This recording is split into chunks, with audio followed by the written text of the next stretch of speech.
जारे आल्यानो संसारा पंढरीसी जारे आल्यानो संसारा दिनाचा सोयरा पांडुरंग वाट पाहे उभा भेटीची आवडी कृपाळू तातडी उतावी मागील परिहार पुढे नाही शीन झाली दर्शन एक वेळा वाट पाहे उभा भेटीची आवडी कृपाळू तातडी उतावी तुका म्हणे निधी अनेकाचे हाती बैसला तो चित्ती निवळेना वाट पाहे उभा भेटीची आवडी कृपाळू तातडी उतावी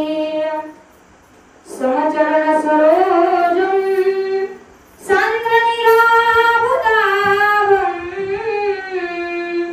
जगननिहि तपानि मंडनं मंडनाना तरुण तुलसीमाला कंधरं कंजनेत्रं सदैव रहासं विठ्ठलं चिंतयामि नमो विठ्ठला राजया पांडुरंगा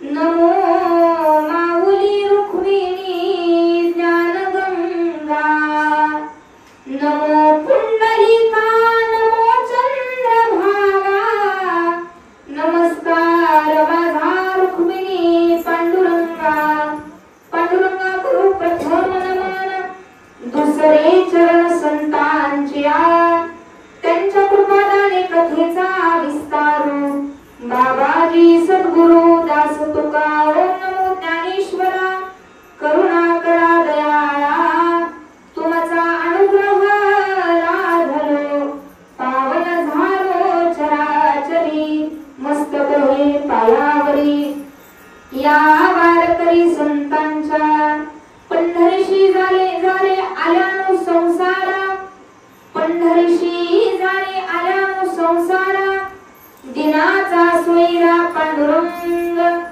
वाट पाहे उभा भेटीची आवडी कृपाळू तातडी उतावी प्रस्तुत प्राप्त प्रसंगी प्राप्त वेळी प्राप्तस्थळी प्रवचन रूपी सेवेकरिता निवडलेला अभंग मुक्त कैवल्य तेजोनिधी ज्ञानियांचे राजे योग्यांची माऊली साधकाचे मायबाप वैष्णवांक्रणी भगवान श्री ज्ञानोबाराया आदी करून सकल संतांची चरण वंदना करून सेवेकरिता निवडलेला अभंग अखिल कोट ब्रह्मांड नायक भगवान पंढरीश पांडुरंग परमात्म्याचे असणारे अत्यंत लाडके लढीवाळ भक्त राजे आमच्या गळ्यामध्ये माळ आणि हातामध्ये टाळ असणं हा आमचा परमार्थ आहे परंतु तुमच्या हातामध्ये तलवार आणि ढाल असणं हा तुमचा परमार्थ आहे असा उपदेश छत्रपती शोभाराजांना करणारे जगद्गुरु जगद्वंदनीय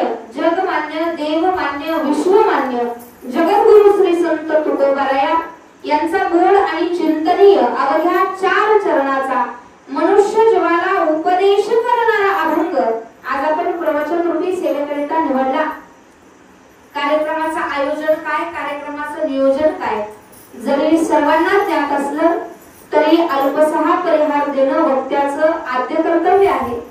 परात्पर परमेश्वर परम राज्य परम रसिक भक्तवांचल कल्पतरू भक्तवांचल दीनबंधू भगवान पंढरीश पांडुरंग परमात्मा आणि त्याच्या कृपेनं सकल साधू संतांच्या आशीर्वादानं श्री क्षेत्र हातवण देवीचे ते श्री क्षेत्र भूवैकुंठ पंढरपूर चालू असलेला अतिशय मोठ्या उत्साहामध्ये आनंदामध्ये चालू असलेला पायी दिंडी सोहळा आणि आज खऱ्या अर्थानं ज्यांच्या घरी यायचं म्हटलं की आपल्या दिंडीच्या प्रत्येक माणसांच्या चेहऱ्यावरती एक वेगळंच हसू निर्माण होतं।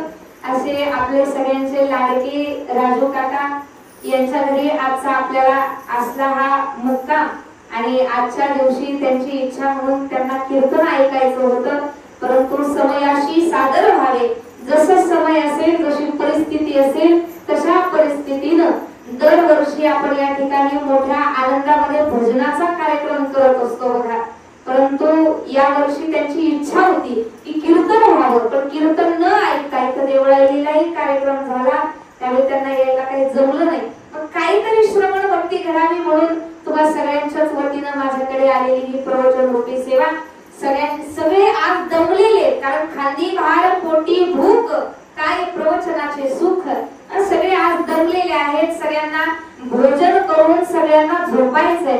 परंतु ज्या ठिकाणी अन्नदान होत असतं त्या ठिकाणी थोडं तरी ज्ञानदान घडावं या शुभ हेतून आजचं हे प्रवचन. आणि प्रवचन रूपी सेवेकरिता निवडलेला अभंग साधा सोपा, सगळ्यांच्या कानपाठही आहे आणि तोंडपाठही असणारा अभंग आहे. या अभंगामध्ये महाराज जड जीवाला उपदेश करतात. बाबा रे, मनुष्य जन्मामध्ये आल्याच्या नंतर तुम्ही एकदा तरी पंढरीची वारी करा. पंढरीशी झाले आल्यानो संसारा. सुज्ञ ऐकणारी मंडळी म्हणतील, ताई पंढरीलाच का जायचं, तुकोबरा असं का नाही म्हटले. वाराणसीला जा आल्यानो संसारा, किंवा चीनला जा, अमेरिकेला जा, फ्रान्सला जा आल्यानो संसारा. पंढरीचं नाव का घेतलं तुकोबरायांनी. तुकोबरायांना ज्ञात होतं जगाच्या पाठीवरती एकमेव पंढरीश पांडुरंग परमात्मा कटेवरती हात देऊन विटेवरती उभा आहे. प्रत्येक भक्ताची वाट बघत देव उभा आहे. मी सांगत असते नेहमी, आपल्याला देवाची आठवण सुखातही झाली नाही, दुःखातही झाली नाही, हरकत नाही. देव स्वतः सांगतात, आषाढी कार्तिकी विसरू नका मज. आषाढीला आणि कार्तिकीला पांडुरंगाच्या दर्शनाला आपण पंढरीला जायचं. बरं का जायचं पंढरीला. महाराज म्हणतात, काशी यात्रा 5, द्वारकेच्या 3, पंढरीशी जाता एक वेळा. काशी केली का सगळ्यांनी? तुमच्या डोक्यात आली ती काशी. काशी तीर्थयात्रा, तीर्थयात्रेला गेले असाल तुम्ही. आपण काशीला जातो, पण काशीच्या 5 तीर्थयात्रांचं पुण्य, द्वारकेच्या 3 तीर्थयात्रांचं पुण्य, आम्ही एकदा पंढरीला जाऊन आलो की एवढं पुण्य आमच्या पदरामध्ये पडतं गड्या. आणि जगाच्या पाठीवरती एकमेव देव असा आहे जो देव संत महात्म्यांच्या सानिध्यामध्ये आहे. आणि आपण एवढे भाग्यवान आहोत, ज्ञानोबराय तुकोबरायांच्या गजरामध्ये आम्ही पंढरीला जातो. वाक्य माझं एक लक्षपूर्वक आहे का? कदाचित पटलं तर घ्या, नाही तर माझं मला देऊन टाका. ज्ञानोबराय तुकोबरायांचं प्रारब्ध कामा कुठेतरी कमी पडलं असेल तेव्हा त्यांना पांडुरंगासारखा देव भेटला. प्रश्न पडण्यासारखा आहे. ज्ञानोबराय तुकोबरायांचं प्रारब्ध कुठेतरी कमी पडलं असेल, त्यांना भक्ती करण्यासाठी पांडुरंगासारखा देव मिळाला. पण कदाचित पांडुरंग परमात्म्याचं प्रारब्ध नक्कीच उच्च कोटीचं असेल. माझ्या देवाला भक्त म्हणून ज्ञानोबराय तुकोबरायांसारखे संत मिळाले. महाराष्ट्रामध्ये आम्ही जन्माला आलो आणि महाराष्ट्र ही संतांची भूमी आहे. अयोध्या ही वैराग्याची भूमी आहे, वृंदावन ही प्रेमाची भूमी आहे, पण महाराष्ट्र ही संतांची भूमी आहे. या भूमीमध्ये संत जन्माला आले. संतांनी जड जीवाच्या उद्धाराकरिता साध्यातला साधा, सोप्यातला सोपा परमार्थ आपल्याला दाखवून दिला. पण मनुष्य देह हा काही विकारांच्या अधीन गेलेला आहे. त्याला परमार्थ कळत नाही. विकार सांगितले, आस, भय, चिंता, लाज, काम, क्रोध या सगळ्यात आम्ही गुरफटलेलो आहोत. आस म्हणजे आशा, आपल्या दिल्लीतल्या आशा वाटे त्या या वर्षी आल्या पण नाही, येतील पुढं. आस म्हणजे आशा. रोजचा आपले इन्कम काका 10 रुपये असेल तर आपल्याला वाटतं रोजचे 100 रुपये असावे. ही आपली आशा वाढत वाढत जाते. आणि महाराज म्हणतात, जिथे आशा उत्पन्न होते तिथे परमार्थ घडू शकत नाही. देवा आस, भय सांगितलं, भीती सांगितली. जिथे भीती असेल तिथे परमार्थ होऊ शकत नाही. प्रत्येक माणसाला काही ना काही भीती असते. धनवंताला चोराची भीती असते, एखाद्या बलवानाला सुद्धा भीती असते.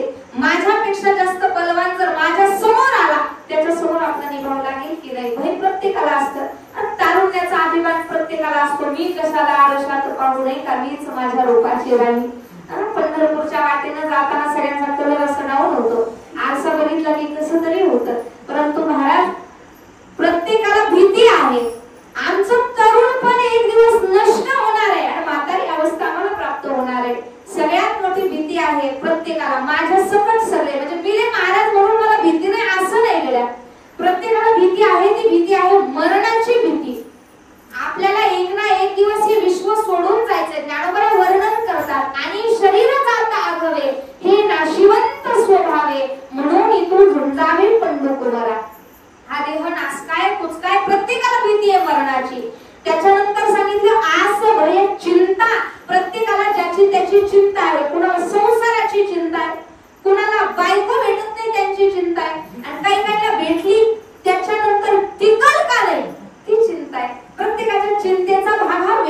म्हटलेलं आहे. पण चिता चिंता समख्याता बिंदू मात्रा विशेषतः सजीवम दहते चिंता निर्जीवम दहते चिता.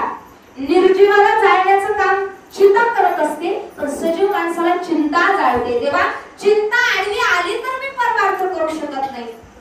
त्याच्यानंतर लाज सांगितली. लाज आम्हाला तरुणपणी माळ घालायची लाज वाटते. म्हातारपणी माळ घातली की सगळे म्हणतात करून सवरून भागला परमार्थाला लागला. एक आजोबा माझ्याकडे आले कीर्तन संपल्याच्या नंतर म्हणे ताई मला माळ घालायची. बरं जणांना माळ घातल्या. ताई मला माळ घालायची. म्हटलं आलो तुमचं वय किती? म्हणजे ताई आता चावतच नाही म्हणून माळ घालायची. काही काही अशी महाभाग असतात. काहींना परमार्थ करायची सुद्धा लाज वाटते. दिंडी सोहळ्यामध्ये नृत्य करायचं म्हटलं, जरासं नाचायचं म्हटलं तरी लाज वाटते. परंतु माणसानं नाचावं त्या भजनामध्येच नाचावं. डीजे समोर डॉल्बी समोर तर कुणी पण नाचतंय, परंतु करणा भाग्यवंत ते हरी कीर्तन. आता परमार्थामध्ये नाचण्यासाठी अनंत जन्मीचं पुण्य आपल्या उदयाला यावं लागतं, तेव्हा माणूस परमार्थ मार्गामध्ये येत असतो. लाज सांगितली. त्याच्यानंतर काम आणि क्रोध सांगितले. ही मोठी माणसं आहेत. कामानं आणि क्रोधानं चांगल्या चांगल्याला सोडलं नाही, पण तुकोबाराय म्हणतात देवा या सगळ्यातून माझी सुटका होऊ दे आणि मी संत महात्म्यांच्या संगतीमध्ये जाऊन मला परमार्थ घडू दे. एक गोष्ट सांगेल मी तुम्हाला, आवर्जून ऐका. परमार्थ घडावा, कशा पद्धतीचा परमार्थ घडावा. आता काही काही लोक पंढरीला येण्याचा सुद्धा कंटाळा करतात बघा. पण पंढरीला गेल्याच्या नंतर काही नित्यक्रम सांगितले, नित्य नियम सांगितले, ते आमच्याकडून होतात नाही होतात. पण ऐका मी सांगते. कालही मी दिंडीत कीर्तन केलं त्यावेळेस सांगितलं, ज्याला असं वाटतं ना देव मला प्राप्त व्हावा, त्यानं बारीला लागायचं आणि देवाचं दर्शन घ्यायचं. काही काही म्हणतात ताई बारीला लागायचं काय, वारीच्या काळामध्ये बारीला लागून दर्शन म्हणजे ताई 24 तास उभं राहावं लागतं, पाय दुखतात, दर्शन झालं तर होतं. बरं ठीक आहे, नाही वारीला उभं राहता आलं ना, कमीत कमी मुख दर्शन तरी घ्या. तुम्ही मुख दर्शन तरी घ्या. पण ताई मुख दर्शन करायचं म्हटलं तरी एकादशीला लय गर्दी असते मंदिरात, नाही जमणार मुख दर्शन. याच्यापेक्षा सोपा परमार्थ सांगा. तिसरा परमार्थ सांगितला, तुम्ही देवाच्या पायाची पूजा करा. ताई हार गजरे फुलं घेता घेता कुठं आमचा पाय निसटला, कुठं आम्ही गर्दीत घोटाळून गेलो, नाही जमणार आम्हाला पायाची पूजा करायला. ठीक आहे, पायाची पूजा सुद्धा तुम्ही करू नका. याच्या पलीकडे सांगेल, नाही तुम्हाला देवाचं दर्शन घेता आलं ना, एकादशीच्या दिवशी तुम्ही पंढरीला जा आणि पंढरीला गेल्याच्या नंतर फक्त रावणाला एक प्रदक्षिणा मारा. नामामध्ये प्रदक्षिणा त्याच्या पुण्यालाही गणना. जो माणूस देवाची प्रदक्षिणा करतो मंदिराची, त्याच्या पुण्याची गणना आहे. पण ताई एवढी मोठी प्रदक्षिणा करायची, गर्दी असते, रांगा असतात, नाही जमणार सगळी प्रदक्षिणा करायला. ठीक आहे, नाही जमणार ना, तुम्ही अर्धीच प्रदक्षिणा करा. अर्धीच प्रदक्षिणा करा. नामदेवरायांच्या पायरीवरती डोकं ठेवा, तशीच माघारी फिरा. अर्धी प्रदक्षिणा सुद्धा आम्हाला जमणार नाही. मग काय, चंद्रभागेचं स्नान तरी करा. नाही जमलं चंद्रभागेचं स्नान, कमीत कमी कळसाचं दर्शन तरी घ्या. पण कळसाचं दर्शन करून काय फायदा? महाराज म्हणतात तुका म्हणे मुक्ती देखील कळस. आम्ही आषाढी एकादशीच्या दिवशी कळसाचं दर्शन जरी घेतलं तरी आम्हाला मुक्ती प्राप्त होते. योग याग जप तप साधना करून जी मुक्ती सहजासहजी आपल्याला प्राप्त होत नाही, कळसाचं दर्शन घडावं. ताई आम्ही कळसाचं दर्शन सुद्धा करू शकत नाही, याच्यापेक्षा सोपं काहीतरी सांगा. महाराज म्हणतात पंढरीची वाट तुम्ही कधीतरी बघा, तुम्हाला पंढरी दिसली तिथूनच माघारी फिरा. म्हणजे विठ्ठल कारखान्यापर्यंत आपण यायचं आणि विठ्ठल कारखान्यावरून फक्त पंढरीकडे बघायचं. पंढरी दिसली तेवढंच पुण्य प्राप्त होतं, तिथूनच माघारी फिरायचं. काही पण विठ्ठल कारखान्यावर पण फार गर्दी असते, नाही जमणार, ते नाही जमणार. पण ठीक आहे, याच्यापेक्षा सोपं सांगते मी, फार सोपा परमार्थ सांगते. आणि खरं सांगू का, सोपं कळत असेल तर महाराज लोकांनी आडव्यात घुसूच नाही. सोपं कळत असेल तर कशाला आडवं सांगायचं. विठ्ठल कारखान्यापर्यंत नाही जाता आलं नाही, एक काम करायचं, हातोळणवरून पंढरपूरचं तिकीट काढायचं. पंढरपूरचं तिकीट काढायचं, पंढरपूर मध्ये विठ्ठल कारखान्यापाशीच यायचं, लय लांबही जायचं नाही, तिथं जायचं आणि फक्त खाली यायचं बसच्या. एक पाय वरतीच ठेवायचा पायरीवर, एक पाय खाली टेकवायचा, एकच सेकंद टेकवायचा, पुन्हा घ्यायचा आणि पंढरपूर ते हातोळण तिकीट काढायचं. हातोळण नाही पण नगरचं तिकीट काढायचं. एक पाऊल तुम्ही त्या भूमीमध्ये ठेवा आणि तसेच माघारी फिरा. जेवढं पुण्य तुम्हाला देवाला बघून प्राप्त होईल ना तेवढंच पुण्य देवाच्या तीर्थक्षेत्रामध्ये पाय ठेवल्याच्या नंतर तेवढं पुण्य प्राप्त होईल. पण ताई सध्या एसटीला गर्दी आणि त्यात महिलांना अर्ध तिकीट आहे त्याच्यामुळे सगळी एसटी तर महिलांनी व्यापलेली आणि फुकटवाले तर सध्यालाही जोर देतात वारीच्या पर्व काळामध्ये. एवढी गर्दी नाही जमणार आम्हाला बसने प्रवास करणं, काय करावं याच्यापेक्षा सोपं काहीतरी सांगा. याच्यापेक्षा सोपं तुम्हाला सांगते, आपल्या गावातून दिंडी जाते त्या दिंडीला फक्त वेशीपर्यंत वाट लावा, वेशीच्या पाया पडा आणि पंढरीच्या वाटेला पाय डोकं टेकून तिथून दर्शन घ्या आणि आपल्या गावाच्या वेशीपासून परत माघारी फिरा. एक जर म्हटलं ताई हे पण नाही जमणार, याच्यापेक्षा सोपं सांगा. यानं हा प्रश्न विचारला तर आपण त्याला डायरेक्ट सांगायचं बाबा तू जगूच नको. याच्यापेक्षा सोपं आणखी काय सांगावं. पंढरीचं महात्म्य एवढं आहे जगामध्ये पांडुरंगासारखा देव नाही, पंढरीसारखं तीर्थक्षेत्र नाही, चंद्रभागेसारखी तीर्थ नाही. कारण आपण गंगेमध्ये नर्मदेमध्ये अनेक मोठमोठ्या तीर्थामध्ये स्नान करतो, पण सगळी मोठी तीर्थ आपलं पाप धुण्याकरिता आषाढी एकादशीच्या दिवशी चंद्रभागेच्या डोहात येत असतात. सगळ्या तीर्थांची मालकीण असणारी चंद्रभागा माता आईसे भीमा तीर, आईसी चंद्रभागा आईसे भीमा तीर, आईसा विटीवरी देव कोठे. जगाच्या पाठीवरती पांडुरंगासारखा देव नाही गड्या. तुम्ही कुठल्याही तीर्थक्षेत्राला जा, तुम्ही कोणत्याच देवाच्या पायाला हात दर्शन करू शकत नाही, कोणत्याच. पण एकमेव पंढरीश पांडुरंग परमात्मा असा देव आहे, तुम्ही देवाच्या चरणाला हात लावून दर्शन करू शकता. याच्या पलीकडे सांगेल तुम्ही देवाला आलिंगन सुद्धा देऊ शकता. जात पात धर्म पंथ भेद गरीब श्रीमंती हे पांडुरंग परमात्मा कधी बघत नाही. फक्त विठू माझा लेकूर बाळा, कुठल्याही जाती धर्मातला कुठल्याही पंथामधला व्यक्ती असू द्या त्याला पंढरीची वारी करण्याचा अधिकार आहे. बघा ना एवढा मोठा सोहळा आहे महाराज, कुणाला आमंत्रण नाही हो, कुणालाच आमंत्रण नाही. बरोबर आपण पत्रिका वाटतो बच्चाला पंढरीला नाही गड्या. लाखो भाविक वारीमध्ये चालतात, काही काहींचं प्रारब्ध सुद्धा एवढं उच्च असतं. मला तर कधी कधी प्रश्न पडतो, माणसापेक्षा ज्ञानोबाराय तुकोबारायांच्या सोहळ्यात जे बैल त्या बैलगाडीला चालतात ना, आपल्यापेक्षा त्यांचं प्रारब्ध लय उच्च कोटीचं महाराज, लय उच्च कोटीचं. माणूस जन्माला येऊन माणसाकडून वारी घडत नाही आणि ज्ञानोबाराय तुकोबारायांच्या पालखीला जी बैल असतात ती इथून तिथून चालतात. आपल्यापेक्षा त्यांचं प्रारब्ध फार उच्च कोटीचं, फार उच्च कोटीचं. 60-70 वर्ष चालणाऱ्याचं वय, पण चालण्यामध्ये कुठल्याच प्रकारचा थकवा नाही. अनंत भाविक भक्त वाटेनं चालतात, पण एकही माणूस उपवाशी राहत नाही. ही माझ्या पांडुरंगाची सगळ्यात मोठी ताकद आहे. एकही माणूस उपवाशी राहत नाही, विनमुख कधीच येत नाही. आणि मी बोलता बोलता बोलले असेल, पंढरी तीर्थक्षेत्र एवढं मोठं आहे, कर्नाटकवरून लोक वारीला येतात. काही 30 महिनाभर लोक चालतात आणि सगळे पंढरीमध्ये एवढे लोक सामावतात. मला तर वैयक्तिक असं वाटतं, ज्यावेळी सगळे लोक पंढरीला जातात नक्की काहीतरी चमत्कार होत असेल आणि पंढरी मोठी होत असेल. महाराज एवढे लोक पंढरीमध्ये बसणं काही सोपं आहे का? एवढं तीर्थक्षेत्राचं महत्व आहे. आणि आम्ही वाजत गाजत पांडुरंगाच्या दारामध्ये चाललेलो आहोत. पांडुरंगाच्या भेटीची एक साधी सोपी ओढ आहे, देवाचं दर्शन आम्हाला घडावं. काय अनुभूती प्राप्त होती देवाचं दर्शन केल्याच्या नंतर? एक साधं सोपं उदाहरण सांगते बघा. एखादा दिवस जर आपल्या आईला लेकरू दिसलं नाही, तिची किती तळमळ होते हो, किती तळमळ होते. पण अचानक ते लेकरू जर आईला दिसलं ना, आहा काय आनंद आईच्या अंतःकरणामध्ये उत्पन्न होतो, वात्सल्य प्रेम त्या ठिकाणी निर्माण होतं. आणि तशाच पद्धतीनं एवढं चाललो आम्ही, पण पंढरीमध्ये गेल्याच्या नंतर सगळा शील हलका होतो. प्रत्येकाला वाटतं देवाचं दर्शन झालं, देवाचं दर्शन झालं. म्हणून उभ्या आयुष्यामध्ये जन्माला आल्याच्या नंतर एकदा तरी पंढरीची वारी करा. वारी केल्याशिवाय तुम्ही मरू नका. वारी करा, बिनधास्त मरा. म्हणजे लगेच वारीवरून आल्यावर काहीतरी वज वाटोळ करायचं असं काही विचार करू नका. पण जोपर्यंत होतंय ना, हस्तं पवित्रम यदि दान पुण्यम, पादम पवित्रम यदि तीर्थयात्रा, मुखम पवित्रम यदि नामघोष. जन्माला आलो ना आपण, एकदा तरी पंढरीची वारी करायची.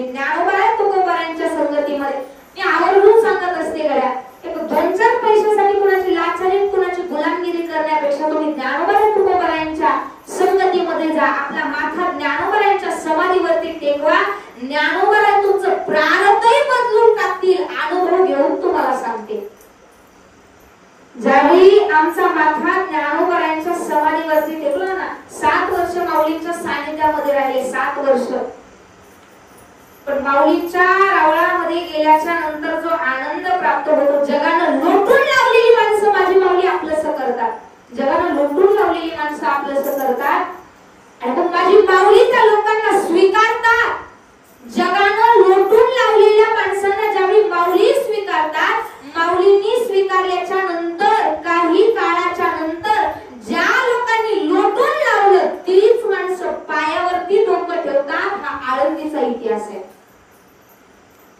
म्हणून ज्ञानोबा तुकोबारायांच्या संगतीमध्ये जावं. संगतीनं माणूस बिघडलाही जातो आणि संगतीनं माणूस चांगल्या मार्गालाही जातो. गड्या आपलं पोरग जर शेजारच्या पिट्ट्याच्या नादी लागून व्यसन करत असेल किंवा वाईट शिव्या वगैरे देत असेल ना, तर महाराज ही कुसंगती आहे आणि संसारात विसंगती आहे.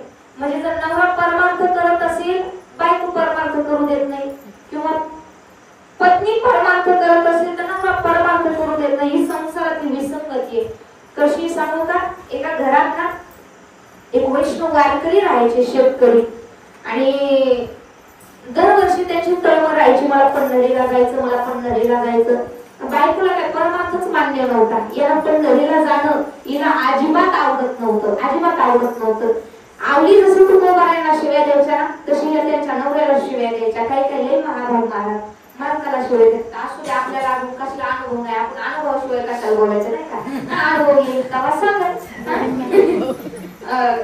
ही मालकाला शिव्या द्यायची, उगाच पंढरीला जाते, नाही नाही ती वाईट वक्त बोलायची. आता वारीचे दिवस जवळ आले, याला वाटलं आता वारीला जावं, पण हिने मळ्यातलं इतकं काम काढलं, इतकं काम काढलं, खुरपणी, पेरणी, नांगरणी, काय आपल्याला नाव सुद्धा माहित नाही, इतके काम तिने काढले.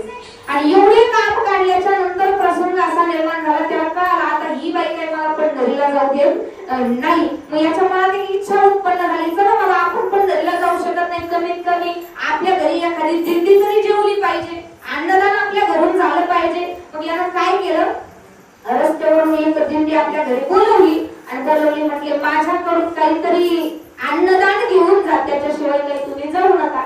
त्या काळी त्या पिरियडमध्ये नेमकंच मिरच्या जास्त झाल्या होत्या त्या घरी, मिरच्या झाल्या होत्या. मग हा म्हटला वारकऱ्यांना तुम्ही बसा. हिनं सामानाची लिस्ट केली एवढी मोठी, वर्षात कधी इतकी मोठी लिस्ट केली नाही, दिवाळीत सुद्धा नाही इतकी मोठी लिस्ट केली. आता याला वाटलं ही मान्य केलं हिनं वारी जेव घालायची, ठीक आहे. हा दुकानात गेला बिचारा सामान आणायला, पण ही इतकी चॅप्टर होती, ही झेडवून लागला डोळ्याला, डोळ्यातून पाणी काढलं, डोळ्यातून पाणी काढलं. वाट्यावरती असं झाड होतं मस्तपैकी वडाचं, आणि वारकऱ्यांपाशी जाऊन रडायला लागली, मोठमोठी रडायला लागली. म्हणते काय सांगू बाई, आमचे हे ना काय सांगू बाई, दरवर्षी वारकऱ्यांना इथं बोलून आणते आणि आपलं झाड दिसतंय काय मोठं, झाडाला उलट लटकी देत. आणि बघा आम्हाला इतक्या मिरच्या होत्या दरवर्षी, प्रत्येक वारकऱ्याला असं उलट लटकून खालून मिरचीची घेऊन घ्यायची.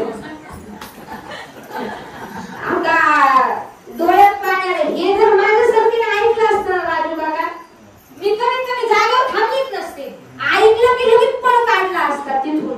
सगळे वारकरी म्हटले बाई कशाला खोटं बोलून, सगळे वारकरी उठले, लागले चलायला, आपल्या वाटणे मुक्काम जवळच होता. आता हा बाबा सामान घेऊन आला, सामान घेऊन आल्याच्या नंतर आता हिला विचारलं वारकरी पुढे गेली, ही वारकऱ्यांना बोलायला लागले, म्हणजे काय ते वारकरी थांबतच नव्हते, मी बळच थांबवलं असं तसं. का काही वारकऱ्यांना दिलं का, नाही हो काहीच दिलं नाही, पण त्यांना थोड्या मिरच्या लागत होत्या. लेडीज काय करतो, आपल्याला इतक्या मिरच्या झाल्या, कमीत कमी थोड्या तरी द्यायच्या, आणखी काय तरी म्हणली त्याला एक दाव लागत होतं. पण मी म्हणलं मालकाला न विचारता कसं द्यावं, येणं दाव एक खाण्यावर घेतलं, एक मिरचीचं पोतं खाण्यावर घेतलं, लागलं वारकऱ्याच्या मागं पळायला.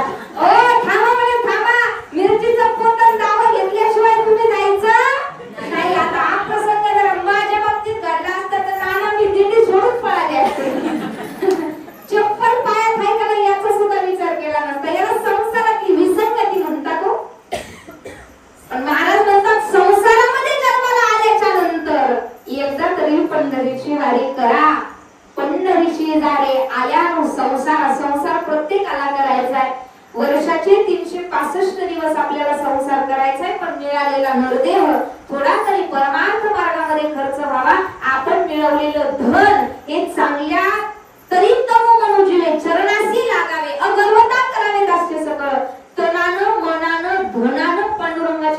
करावी. तनानं सेवा म्हणजे वारीत चाला ही तनाची सेवा आहे. मनानं सेवा कशी करावी? केसर अक्का आणि शांत अक्का दोघी जणी आजा कीर्तनाला कधी गेल्याच नव्हत्या, पण गावात एकदा मी कीर्तनाला आले. मग केसर अक्का म्हटली चला बाबा प्रांजलताईचं कीर्तन आहे. पण शांत अक्का म्हटली जाऊ दे बाई इथं माळगाव बघून लय भारी ऐकायला येतं. केसर अक्का आली कीर्तनाला, शांत अक्का वरती झोपली आणि शांत अक्का वरती झोपले विचार करायची बाई महाराज आले असते, गोरे येतं का काय येतं, मुलगी लग्न झालेलं आहे का बिना लग्नाची. ते कीर्तनात वर बसले तिचा कीर्तनाचा विचार चालू होता. आणि केसर अक्का कीर्तनात बसली ना ती विचारतो की बाई शांत आली नाही वर झोपली असेल का काय का कीर्तन ऐकत असेल. मनाचा परमार्थ शांत अक्काचा घ्यायला का केसर अक्काचा घ्यायला?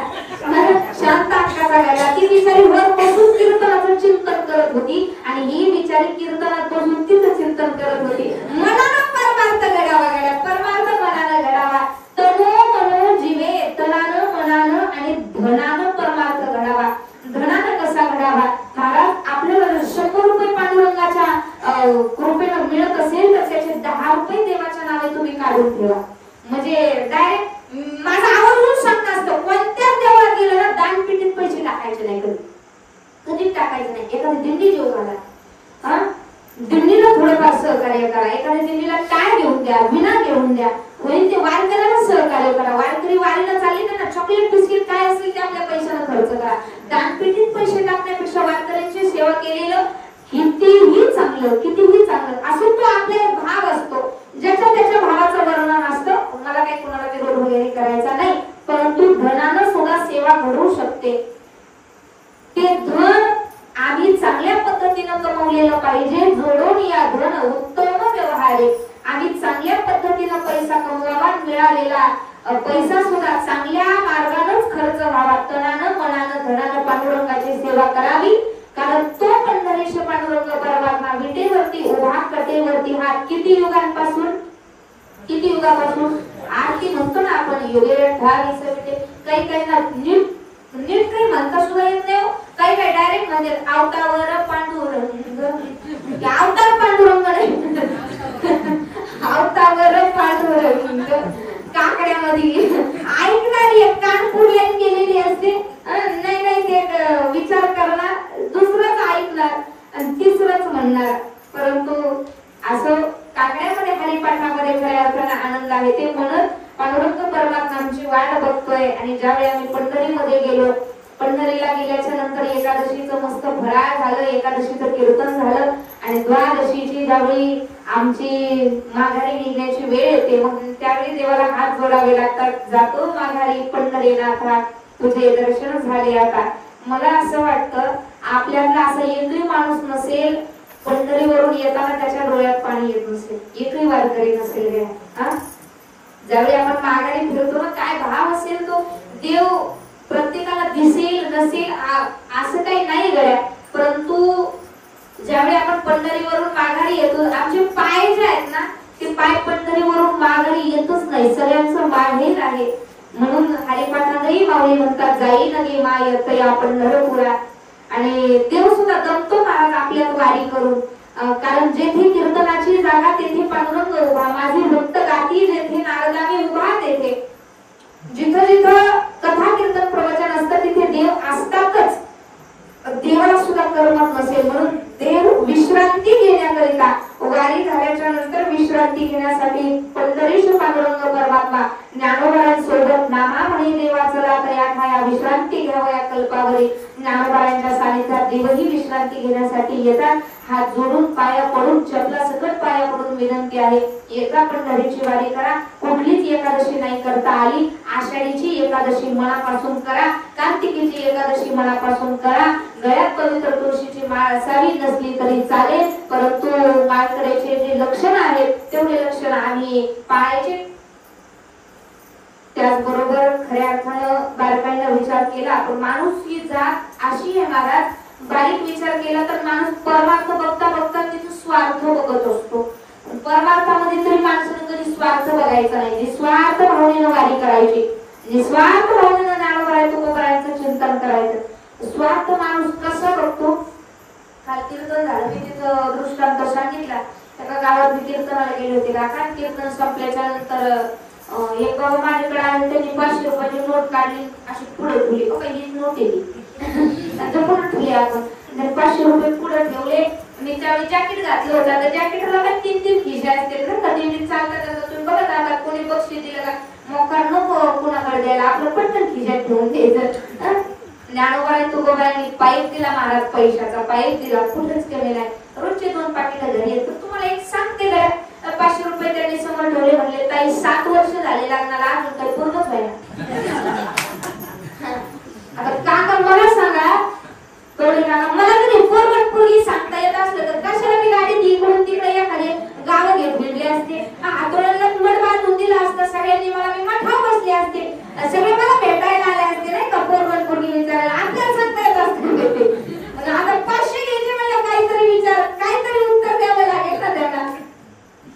घेतले मग पैसे, त्यांना सांगितलं तुम्ही 5 पंढरपूरच्या वाऱ्या करा. म्हणलं तुम्हाला पोरग झालंच समजायचं.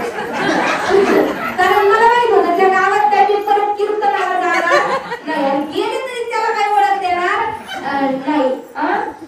त्याने माझा नंबर घेतला, पण मी आता लई चॅप्टर झाले, चुकीचाच नंबर दिला त्याला, चुकीचाच नंबर दिला.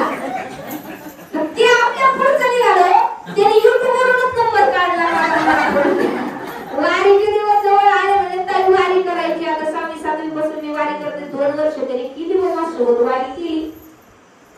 खोटं सांगत नाही, वारी चालता चालता सोड त्याच्याकडे जरी लक्ष गेलं ना मला घामच यायचा. मला भीतीच वाटायची, याला जर पोरग झालं नाही तर हिला कुठे आणि 500 घेतली म्हणजे आता काय काय करणार. मला भीतीच वाटायची. पण काय ज्ञानोबाई तुकोबाईंची कृपा झाली असेल, 3ऱ्या वारीच्या वेळी तर पोरग झालं. झालं त्याला पोरग. या वर्षी काही त्याला मला फोनच केला नाही. मी फोन केला, म्हटलं का तुम्हाला काय वारीला यायचं नाही का. त्याने मला काय उत्तर दिलं, प्रांजलताई तुम्ही काय येड्या झाल्या का, आता झालं पोरग, आता कशाला वारी करू. म्हणजे जोपर्यंत पोरग होत नाही तोपर्यंतच वारी करायची का.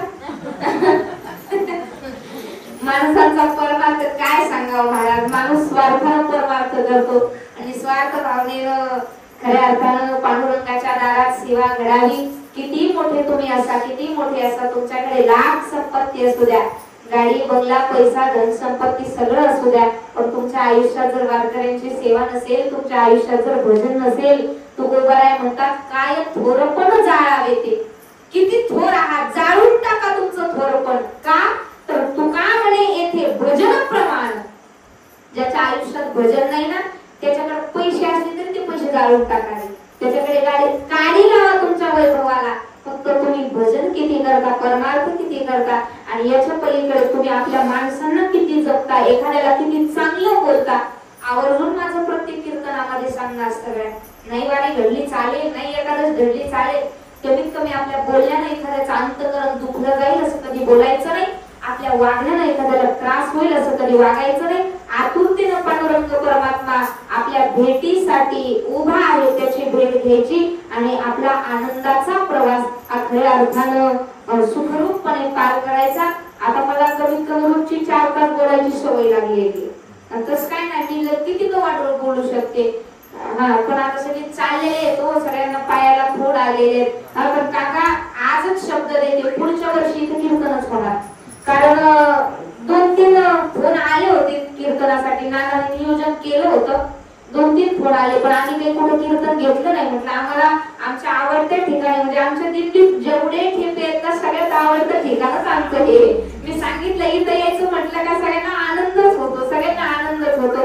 कारण माणसाकडे किती पैसा आहे याच्यापेक्षा माणूस दुसऱ्याला प्रेम किती देतो हे महत्वाचं आहे. वारकऱ्यांना कधी कमी समजायचं नसतं. वारकऱ्यांसारखा श्रीमंत माणूस दुसरा कोणी नाही. रामकृष्ण हरी म्हटलं की आपण पटकन घरातून जाऊन तांब्यात पाणी आणून देतो. आयुष्यात माणसानं सगळ्यांना कमी लेखायचं, पण 2 गोष्टीला कधी कमी लेखायचं नाही. एक गोष्ट वारकऱ्याला कधी कमी समजायचं नाही, आणि दुसरी गोष्ट आपल्या आईच्या पदराला कधी कमी समजायचं नाही.